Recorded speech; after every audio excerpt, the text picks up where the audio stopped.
Hi, I'm Christian with ApplianceVideo.com. Today we'll take a look at the flood switch assembly on this GE built-in dishwasher.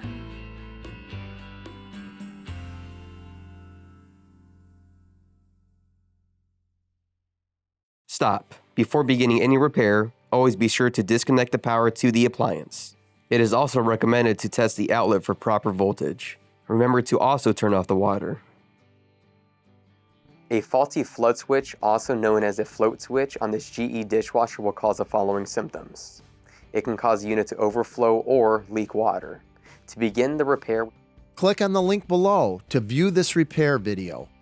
ApplianceVideo.com guides you step by step, giving you the confidence to avoid recalls and callbacks, also saving time on repairs.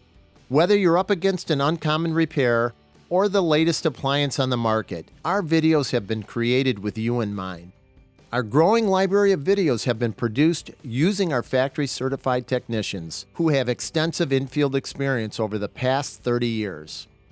ApplianceVideo.com provides high-quality repair videos that anyone can follow, regardless of their skill level. We are here to help. Click on the link below to view this repair video, and let us help you do it right the first time.